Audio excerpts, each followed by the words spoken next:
میرا نام آفرین خان ہے اور میری عمر 27 سال ہے۔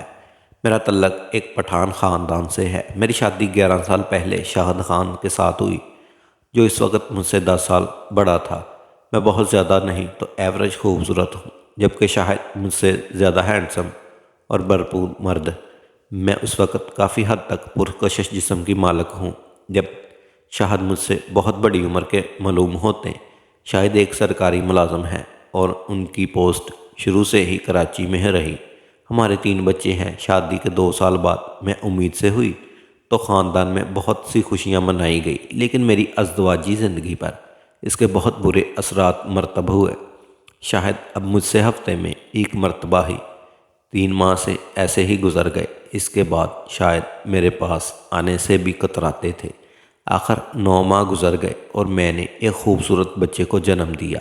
1.25 مہینہ گزرنے کے بعد شاہد پھر سے میرے ساتھ ملنے لگا، مگر وہ پہلے جیسا نہیں تھا۔ ان کی طرف سے کمی کو میں بہت بری طرح محسوس کر رہی تھی، لیکن کچھ نہ کر سکی۔ مزید کچھ عرصہ گزرا اور ہمارے ہاں 2 مزید بچے پیدا ہو گئے۔ جب ہم میاں بیوی کے درمیان مزید دوریاں پیدا ہو گئی، جس کی وجہ سے میں گھر میں گھٹن سی محسوس کرنے لگی۔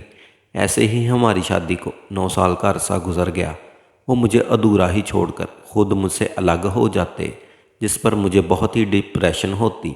میں گھٹ گھٹ کر جی رہی تھی۔ ایک دن شاہد گھر آئے تو بہت پریشان تھے۔ میں نے دریافت کیا تو انہوں نے کہا کہ ٹرانسفر لاہور ہو گئی ہے۔ ان کے ساتھ میں بھی پریشان ہو گئی کہ پہلے تو مہینے میں ایک بار میرے قریب آ جاتے تھے، اور اب کچھ نہ کم از کم ان کا قرب تو مجھے نصیب ہوتا تھا۔ اب وہ لاہور چلے گئے تو میں مزید تنہائی کا شکار ہو جاؤں گی۔ آخر 1 ہفتے کے بعد وہ ہم سب کو چھوڑ کر لاہور آ گئے، لیکن اگلے ہی مہینے وہ پھر کراچی گئے اور مجھے بچوں سمیت لاہور لے آئے۔ یہاں انہوں نے ایک گھر کرائے پر لے لیا اور بچوں کو ایک سرکاری اسکول میں داخل کروا دیا۔ ایک دن اس نے کہا کہ آفرین، آج تیار ہو جانا، شام کو ایک دوست کی دعوت ولیمہ پر جانا ہے۔ میرے لیے یہ حیرت کی بات تھی، کیونکہ آج سے پہلے کبھی بھی میں خاندان کے قریبی لوگوں کے علاوہ کسی کے شادی یا دوسرے فنکشن میں نہیں گئی تھی۔ خیر، میں نے ان سے کچھ نہیں کہا اور تیار ہو گئی۔ ہم بچوں کو گھر پر ہی چھوڑ کر رکشے پر گلبرگ کی ایک شادی ہال میں چلے گئے، جہاں مرد اور عورتیں ایک ہی ہال میں اکٹھے بیٹھے ہوئے تھے۔ ہال کے دروازے پر شاہد نے اپنے دوست اور ان کی فیملی کے دیگر افراد کے ساتھ میرا تعارف کرایا، اور ہم ہال میں ایک الگ میز پر بیٹھ گئے۔ کھانے کے دوران ایک شخص اچانک بغیر اجازت کے ہماری میز پر آ بیٹھا۔ مجھے اس کی یہ حرکت بہت ہی بری لگی، لیکن وہ شخص آتے ہی شاہد کے ساتھ فرینک ہو گیا اور باتیں کرنے لگا۔ میں نے کھانا چھوڑ کر منہ ڈھانپ لیا۔ باتوں باتوں میں شاہد نے مجھے مخاطب کر کے کہا، آفرین، یہ میرے باس شاکر صاحب ہے، اور شاکر صاحب، یہ میری بیوی آفرین ہے۔ میں نے ان کا باس نہیں، صرف کولیگ ہوں۔ شاہد تو بس ایسے ہی ذرے کو پہاڑ بنا دیتے ہیں۔ وہ شخص ابھی تک مجھے گھورے جا رہا تھا۔ میں ابھی بھی نظریں نیچی کیے خاموشی سے بیٹھی ہوئی تھی۔ اس کے بعد وہ شخص شاہد کے ساتھ باتیں کرنے لگا ہوا تھا اور 10-15 منٹ کے بعد اٹھ کر چلا گیا۔ آخر 2-3 گھنٹے بعد فنکشن ختم ہو گیا اور ہم میزبان سے اجازت لے کر ہال سے باہر نکل آئے اور سڑک پر رکشے کا انتظار میں کھڑے ہو گئے۔ چند لمحوں کے بعد ہی ایک کار ہمارے قریب آ کر رکی۔ اس میں شاہد کا باس شاکر ہی بیٹھا تھا۔ اس نے کہا، شاہد، کدھر جا رہا ہے؟ شاہد نے اسے کہا کہ سر، ہم کو چبچی کی طرف جانا ہے۔ تو اس شخص نے کار کا اگلا دروازہ کھولتے ہوئے کہا کہ آئیں، میں آپ کو ڈراپ کر دیتا ہوں۔ شاہد نے پہلے تو انکار کرتے ہوئے کہا، نہیں سر، آپ خواہ تلقی کر رہے ہیں، ہم رکشہ لے کر چلے جائیں گے۔ مگر اس شخص نے کہا، تکلیف کی کوئی بات نہیں، میں بھی ایک کام کے سلسلہ میں ادھر ہی جا رہا ہوں۔ جس پر شاہد نے گاڑی کا پچھلا دروازہ کھولا اور مجھے بیٹھنے کا اشارہ کیا۔ میں ہچکچاتے ہوئے گاڑی میں بیٹھ گئی اور شاہد اگلی سیٹ پر بیٹھ گئے۔ راستے میں شاہد اور شاکر دونوں باتیں کرتے رہے۔ میں ان کی باتوں سے بے نیاز چادر سے منہ ڈھانپے باہر دیکھ رہی تھی۔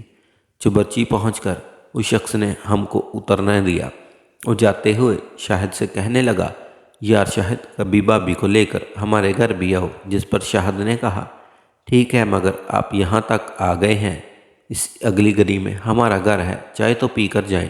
مگر ان کی بات سنی اور انسنی کر چلا گیا۔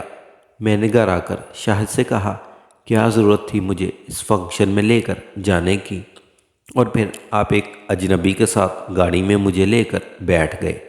مگر شاہد نے کہا وہ شخص اجنبی نہیں تھا، میرا باس تھا، جبکہ اس فنکشن میں سب لوگ اپنی فیملیز کے ساتھ آئے ہوئے تھے، اور وہ میرے دوست نے مجھے بھی فیملی کے ساتھ آنے کو کہا تھا۔ میں اکیلا جاتا تو سب مجھ سے ناراض ہوتے کہ فیملی کے ساتھ کیوں نہیں آئے۔ چند روز گزرے کہ ایک روز شاہد رات کو لیٹ گھر آئے تو ان کے ساتھ شاکر نامی شخص بھی تھا۔ شاہد ان کے ساتھ بیٹھک میں بیٹھ گیا اور مجھے چائے لانے کو کہا۔ میں نے چائے تیار کی اور بیٹھک کے اندرونی دروازے سے شاہد کو آواز دی کہ چائے لے لے، لیکن اس نے مجھے کہا کہ اندر ہی لے آؤ۔ مجھے اس وقت بہت حیرت ہوئی کہ کبھی بھی پہلے میں بیٹھک میں کسی مہمان کی موجودگی میں نہیں گئی تھی۔ خیر میں ان کے حکم پر اپنا دوپٹہ درست کر کے چائے اندر ہی لے گئی۔ مجھے محسوس ہوا کہ شاکر مسلسل میرا جائزہ لے رہا ہے۔ میں چائے رکھ کر فوراً ہی واپس آ گئی۔ دونوں بیٹھک میں کافی دیر تک بیٹھے باتیں کرتے ہیں۔ 10-15 منٹ کے بعد شاید مہمان کو الوداع کر کے کمرے میں آ گئے۔ میں ان پر برس پڑی کہ آپ نے مجھے کیوں اندر بلایا، تو کہنے لگے یہ لاہور ہے، اور اگر یہاں ہمیں رہنا ہے تو تمام لوگوں کی طرح ہی رہنا ہوگا، ورنہ تمام لوگ ہم سے ملنا جلنا چھوڑ دیں گے۔ اور ہاں، شاکر صاحب نے مجھے اپنے گھر آنے کی دعوت دی ہے، بتاؤ کس دن چلیں؟ میں نے کہا مجھے نہیں جانا کسی شاکر واکر کے گھر، لیکن شاہد نے خود ہی کہا اگلے اتوار کو چلیں گے اور تم بھی میرے ساتھ۔ میں خاموش رہی۔ اتوار کا روز شاہد نے مجھے 10 بجے کا کہا تیار ہو جاؤ، آج ہمیں دوپہر کا کھانا شاکر صاحب کے ہاں کھانا ہے۔ میں نے انہیں انکار کیا تو کہنے لگے مجھے نہیں معلوم، تم جلدی سے تیار ہو جاؤ۔ میں نہیں چاہتے ابھی کپڑے پہن کر چینج کر کے ان کے ساتھ چل دی۔ ہم رکشہ لے کر شاکر صاحب کے گھر چلے گئے۔ ان کے گھر گئے تو ایک نوکر نے دروازہ کھولا اور ہمیں ایک کمرے میں بٹھا کر بتایا کہ شاکر صاحب تو ابھی گھر سے باہر گئے ہیں، تھوڑی دیر میں آ جائیں گے۔ تھوڑی دیر کے بعد شاکر صاحب بھی گھر آ گئے اور آ کر ہمارے پاس بیٹھ گئے۔ میں یہ بات نوٹ کر رہی تھی کہ شاکر بار بار میری طرف دیکھتا اور میرا جائزہ لیتا۔ میں خاموشی سے بیٹھی رہی۔ باتوں باتوں میں شاکر نے کہا کہ بھابی لگتا ہے آپ یہاں ایزی فیل نہیں کر رہی۔ میں نے انکار میں سر ہلایا تو کہنے لگا کہ پھر آپ ابھی تک کیوں خاموش بیٹھی ہوئی ہیں؟ میرے گھر میں کوئی خاتون نہیں ہے، اس لیے مجھے ہی آپ کو کمپنی دینا ہو گئی، آپ اسے ہی اپنا گھر سمجھیں۔ اچھا آپ بتائیں لاہور آ کر کیسا فیل کر رہی ہیں؟ میں نے بولا ویسے پہلے پہل شاید تو بہت تنگ تھا، لیکن اب کافی حد تک ایڈجسٹ کر چکا ہے۔ نہیں سر ایسی بات نہیں، مجبوری ہے، ورنہ میرا باس چلے تو 1 منٹ بھی لاہور میں نہ ٹھہرو۔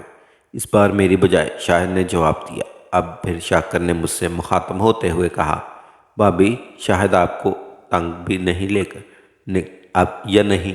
میں نے خود ہی کبھی اس سے نہیں کہا، ویسے بھی میری عادت ہے کہ کم ہی گھر سے نکلتی ہوں۔ شاکر میری طرف دیکھ رہا تھا اور اس کی نظریں اب بھی مجھ اندر تک جھانکتی ہوئی محسوس ہوتی تھی۔ لیکن بھابی یہ لاہور ہے اور یہاں خود کو ایڈجسٹ کرنے کے لیے یہاں کے ماحول کے حساب سے رہنا پڑے گا۔